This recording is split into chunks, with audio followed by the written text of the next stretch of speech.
Muy bien, entonces, si no han escrito presente en el chat, por favor háganlo. Y eso por un lado. Por otro lado, este, para esta semana había examen, ¿verdad? Entonces contemos un poco eso. Va a ser igual que la vez pasada, va a estar súper sencillo, no se preocupen por eso. Lo que entraría serían las últimas 5 prácticas, ¿verdad?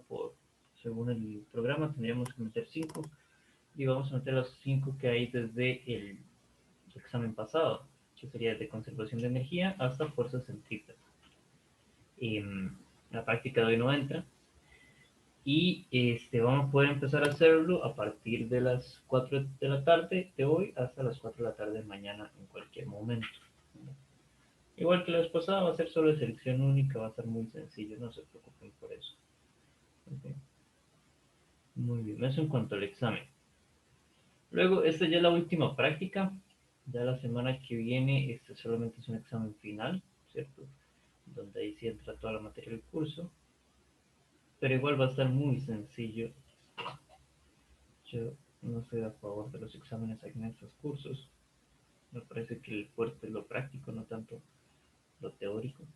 Pero bueno, hay que hacer el examen final porque así lo pide la cátedra y entonces haremos un examen final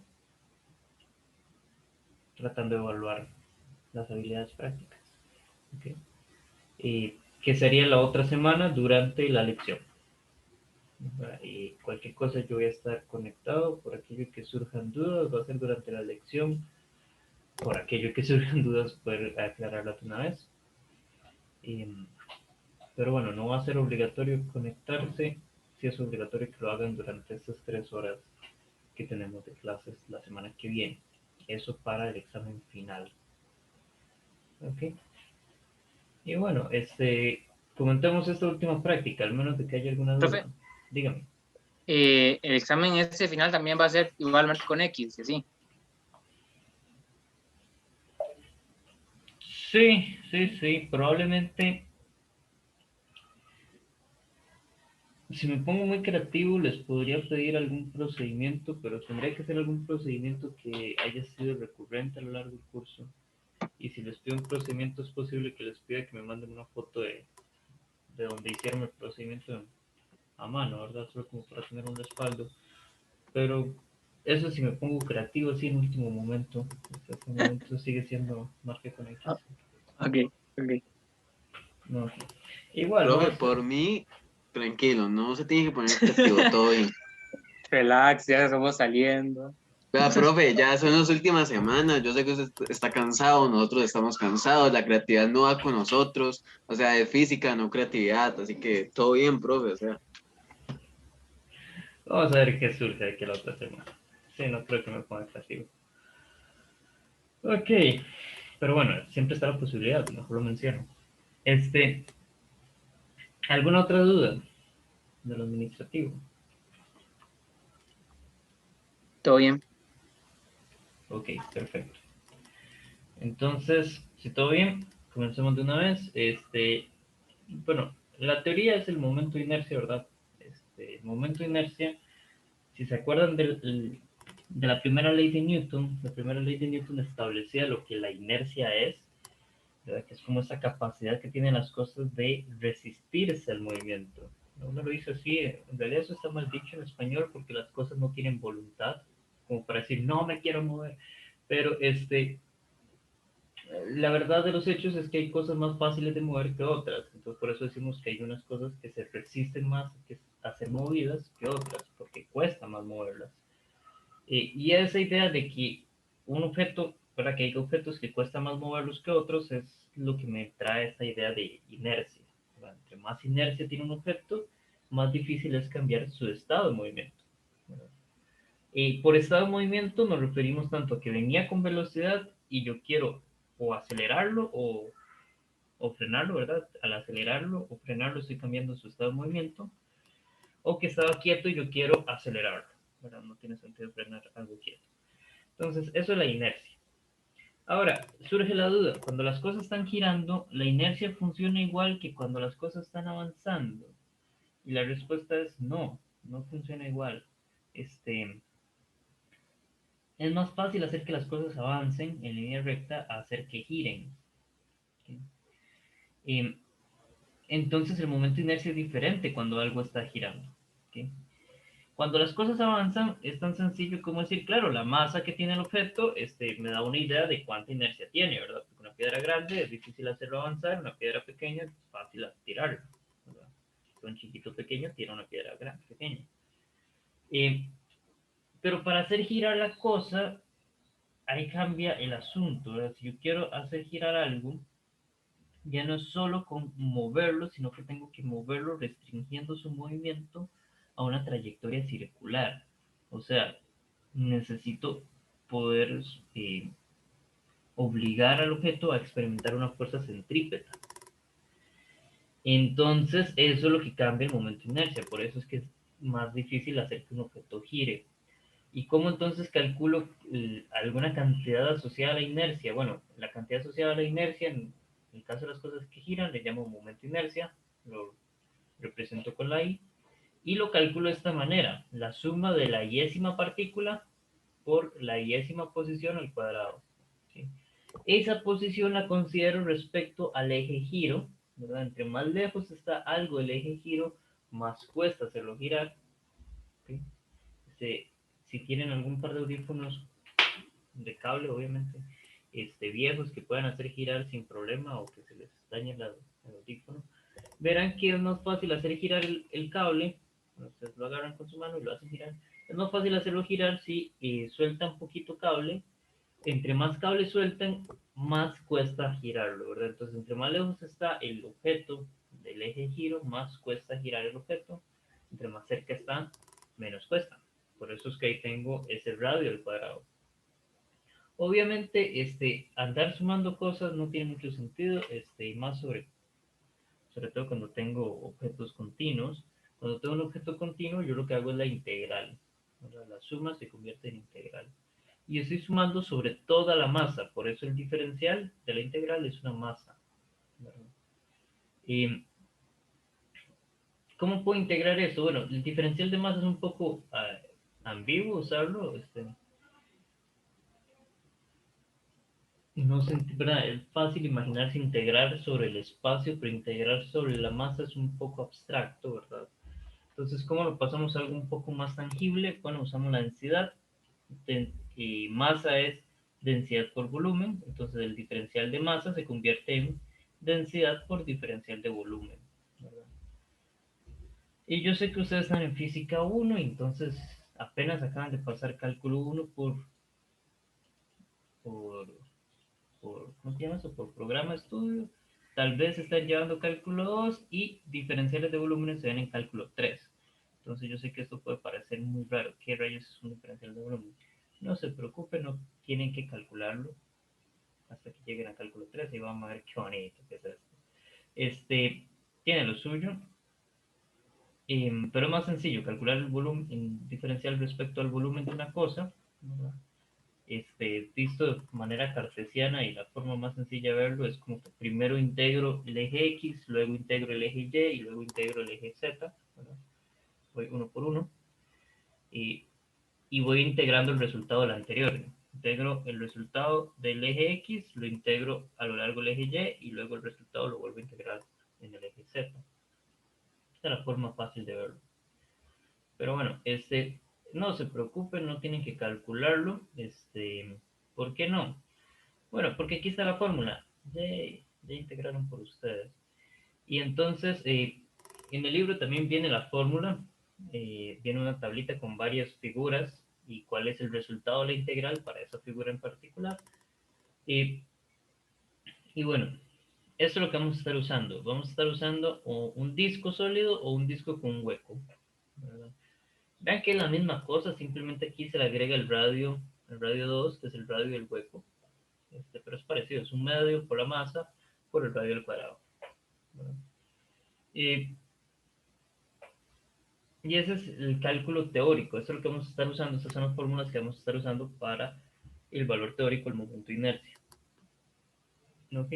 Por ahí, antes de pasar a lo que vamos a hacer hoy, es bueno mencionar cómo se usa esto también. ¿Verdad? Tenemos la segunda ley de Newton, que todos ustedes conocen muy bien. Fuerza es igual a masa por aceleración. Entonces, si yo traduzco esto a cantidades de rotación, en vez de aceleración lineal, uso aceleración angular. En vez de masa, uso el momento de inercia, ¿verdad? Porque las dos dan una idea de la inercia del objeto. Y en vez de fuerza, uso momento de torsión, ¿verdad? Porque el momento de torsión es la cantidad que me dice el efecto que tiene una fuerza que se aplica a cierta distancia dada para poder generar un giro, ¿verdad? Es esa capacidad que tiene esa fuerza para generar un giro. Entonces, la suma del momento de torsión es lo mismo que momento de inercia por aceleración angular. La fórmula también queda por ahí. Entonces, si yo conozco el momento de inercia y conozco el momento de torsión que le estoy metiendo al objeto, puedo calcular la aceleración angular. O si conozco el momento de torsión y puedo calcular la aceleración angular como una medición, puedo entonces sacar cuál es el momento de inercia del objeto, ¿verdad? Y esa es otra forma de obtener momento de inercia sin integrar, ¿verdad? Olvidándonos de la integral. ¿Okay? Esto es muy útil sobre todo cuando el objeto no es regular, que la integral se volvería una cosa horrible.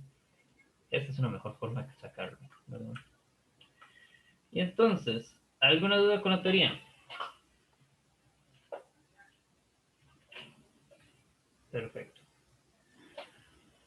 Ok, en cuanto a la práctica, tenemos este simulador. Ya voy a ir ahí. Básicamente tenemos que llenar 4 tablitas.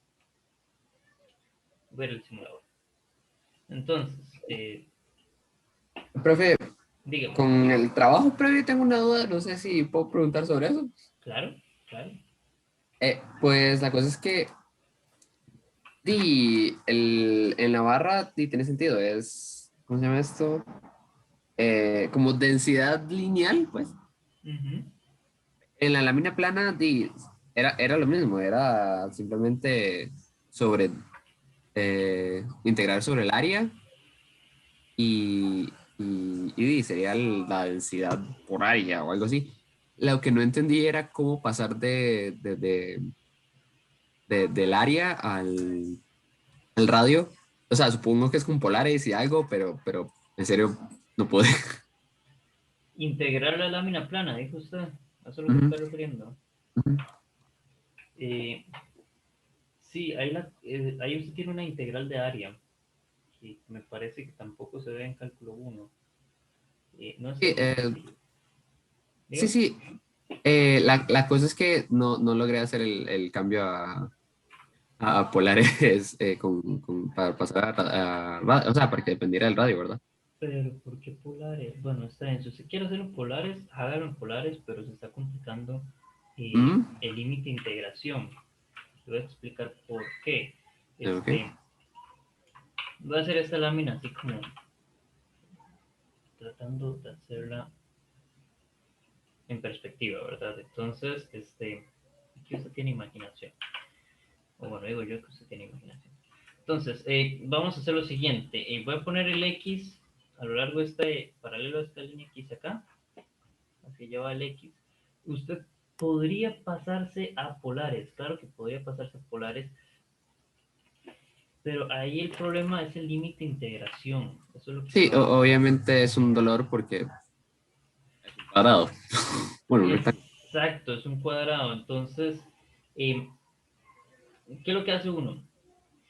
Lo primero que hace uno es, si usted quiere calcular el momento de inercia por integral, tiene que poner el origen del plano de coordenadas, dónde está el eje de rotación. Entonces, ¿dónde lo pongo? ¿En el centro o en el borde? ¿Cuál de los dos quiere que contemos? El del centro.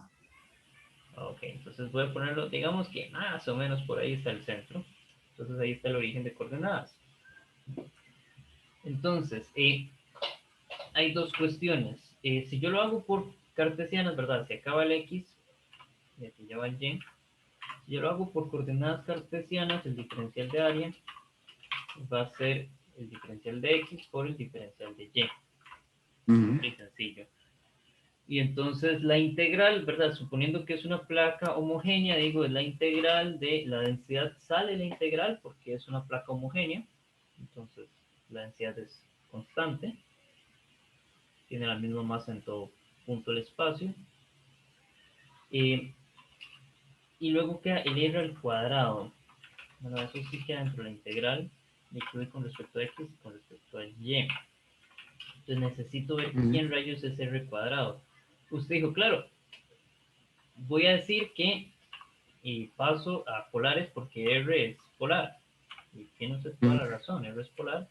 Se lo puede pasar a polar y entonces el problema es que cuando usted lo pasa a polares pasan dos problemas. Primero, el diferencial de área, eso no es un problema, pero el diferencial de área va a ser r por d r de zeta. Bueno, primero tiene que agregarle esa r ahí. El por qué es por el cambio de coordenadas, es por el hecho de que el cambio de coordenadas es que x es igual a r coseno de zeta, ¿verdad? Aquí solo usamos el ángulo polar, siempre el ángulo siempre empieza en el eje x, y y va a ser r seno zeta, va a ser una r. Muy bien, entonces por este cambio de coordenadas es que cuando yo hago el de y y el de x y los multiplico entre sí, que hay el r por ahí, ¿verdad? Por eso es que queda un r. Entonces tendría que agregarlo y quería r a la 3. Ahora, hay una cosa más sencilla. En este cambio de coordenadas, vea que si yo hago r al cuadrado, va a ser lo mismo que hacer x al cuadrado más y al cuadrado, ¿cierto? Eh, no sé cómo no me fui por ese lado. Es más fácil. Entonces aquí, ¿qué es r? R es algún vector cualquiera, ¿verdad? Que por el momento es una variable. Es la variable integración, al final de cuentas, es el vector r. Entonces el vector r lo puedo pasar aquí por varios argumentos, ¿verdad? El primer argumento sería porque tiene componentes xy. Es la primera forma de ver que r, y entonces r es la hipotenusa y por eso sale ahí Pitágoras. O puedo hacer el cuadrado de la primera, el cuadrado de la segunda, ¿verdad? Aquí en el cambio de variables, si la sumo, saco el factor común y coseno al cuadrado más seno al cuadrado es 1. Entonces, cuando hago ese cambio de variables, digo, bueno, no, en vez de r, voy a poner lo que r es y listo, la integral se vuelve súper sencilla. Sí, ahora los límites de integración quedan súper fáciles, hermosos. Ah, sí, son una belleza. Eso sí, la densidad esa que se toma no debería separarse, sí se puede dejarla más afuera, pero el área sí hay que dividir porque son X y Y. Exacto, o sea, la densidad, la cuestión es esta, aquí cuando ya uno llega a la integral, uno se olvida de la física y uno dice, claro, esto es mate. Y entonces, si eso es una letra constante, sale la integral. No me importa qué es eso, es constante, no Ok. estorbe. Aunque esté dividiendo entre el área que depende de X y Y. Sí, porque la densidad Ok, es un número constante, es un número. ok, ok. ¿Verdad? Entonces, no importa. Los límites de integración, ¿verdad? Aquí lo que uno tiene que tomar en cuenta, solo como para terminar el problema, es que entonces yo puedo decir, claro, entonces tengo que darle las dimensiones a esto. Entonces en X voy a ir desde menos, qué sé yo, menos A hasta A, para poner algo. Y esto aquí en Y va, ¿verdad? Poniendo los bordes, desde menos B hasta B. ¿Verdad? Y entonces eso es lo que pongo aquí en el límite de integración. De menos A y menos B, perdón, en el orden contrario. Primero integro X, luego la B, Mm. hasta En B. términos de lo que nos dan sería, sí, en la primera, la de X sería menos el width medios, W medios y la otra sería menos H medios a H medios. Exacto, sí. Sí, todo tiene sentido ahora. Okay. Igual, para aquellos que se están preguntando, ¿y esto cómo lo resuelvo? Muy sencillo. Este, lo primero que tienen que acordarse es que tienen que quitar el paréntesis y cuando quitan el paréntesis, entonces el diferencial se reparte. Entonces quedan dos integrales, ¿verdad? Porque la suma se puede repartir, ¿verdad? Y ese es el primer cuidado que hay que tener. Y ahora sí, ya es muy sencillo. Cuando se integra x, la y es una constante. Entonces, cuando integro x, queda x a la 3 sobre 3.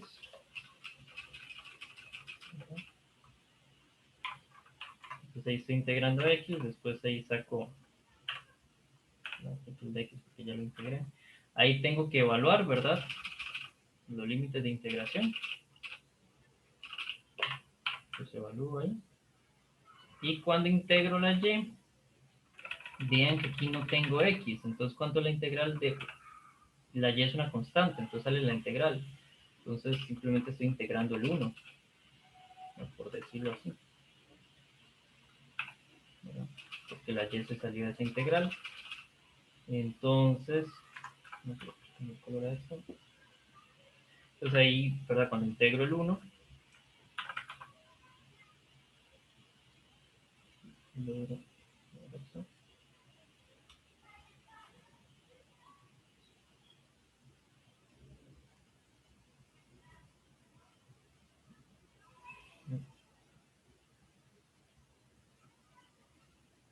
y cuando integro el 1 simplemente me queda una x, ¿verdad?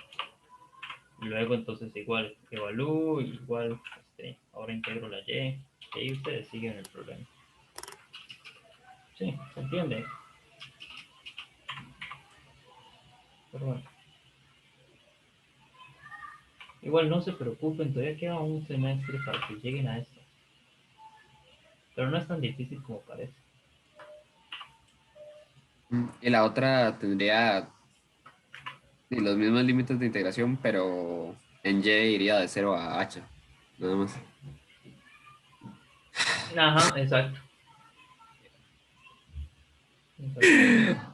Gasté como 2 horas tratando de hacerlo radial y todo, o sea, polar y todo. No, usted solo usa polar si es un círculo, si no es un círculo, Sí, sí, se está obvio. torciendo. Pero,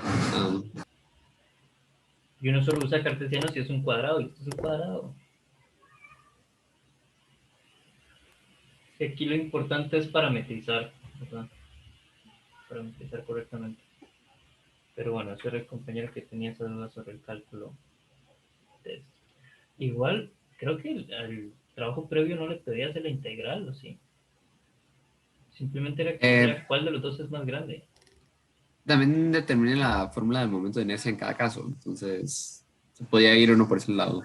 Sí, pero igual se fue por el lado difícil porque está el teorema de ejes paralelos.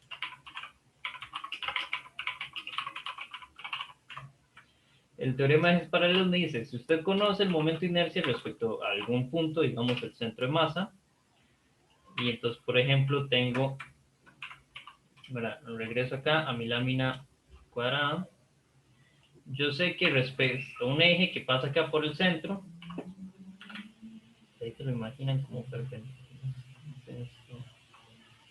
Se imaginan que eso es un eje que pasa ahí por el centro de la lámina, ¿verdad?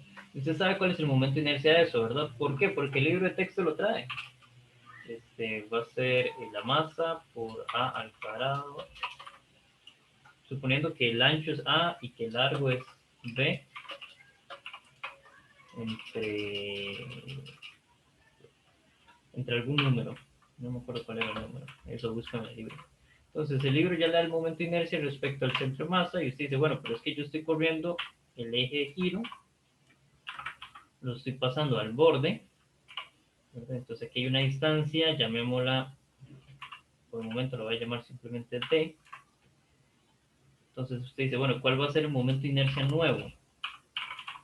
El nuevo momento de inercia va a agarrar el que usted ya conoce, más la masa del objeto por la distancia que usted movió el eje al cuadrado. Y listo.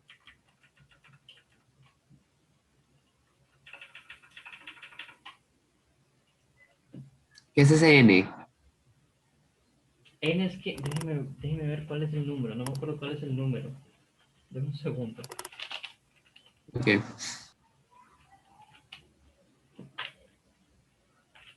Como es una placa, esta casi no se usa. Pero según el libro, ¿qué era el capítulo?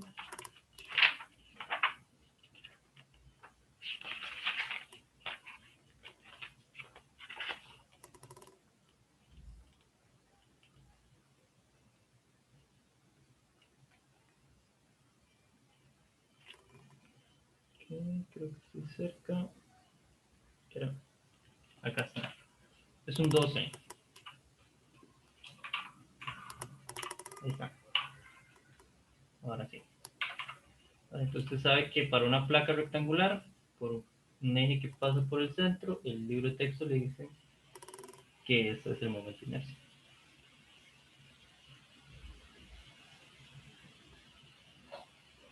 Sí. Eso era lo que tenían que hacer en el trabajo previo, en realidad, aplicar el teorema de ejes paralelos.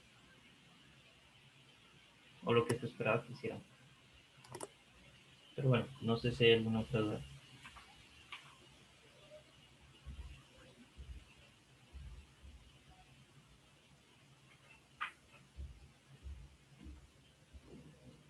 Ok.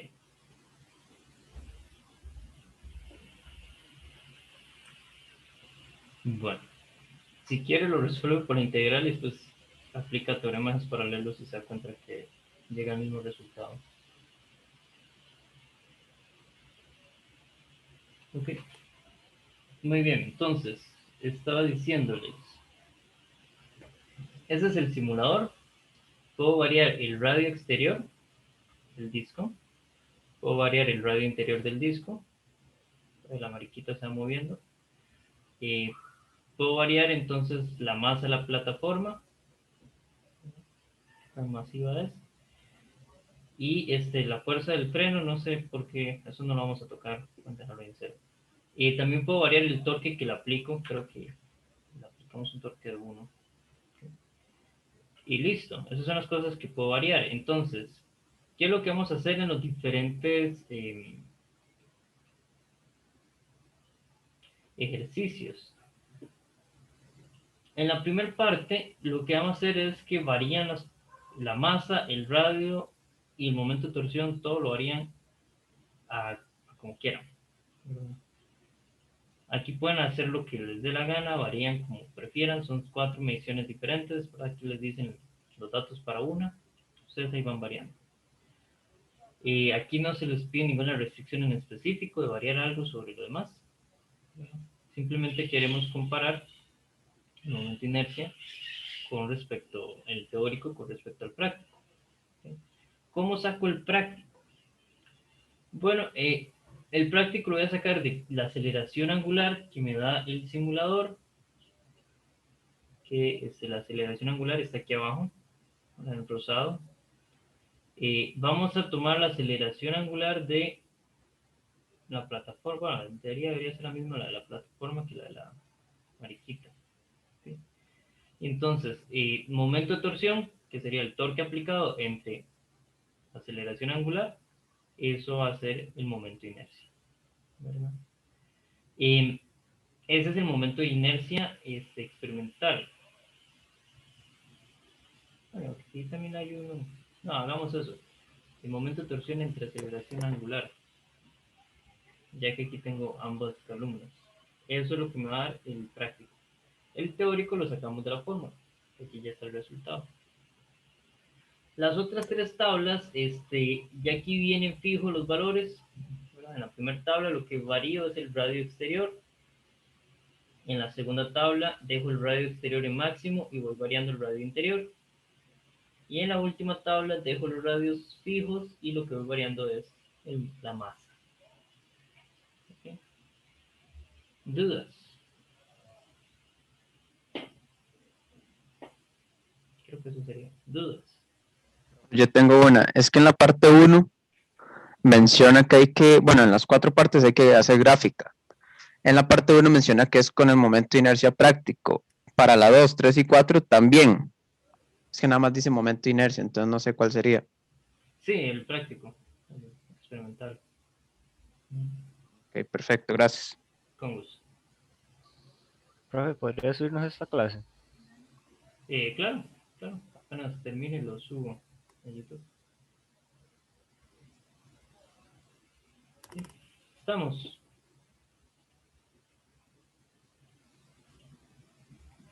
Sí, profe, démosle. Perfecto. Entonces voy a abrirles los rooms por aquello que quieran que esté por acá. Y bueno, me avisan cualquier cosa que ocupe. Profe, acuérdese de ponerlo para que podamos compartir. Cierto. Listo.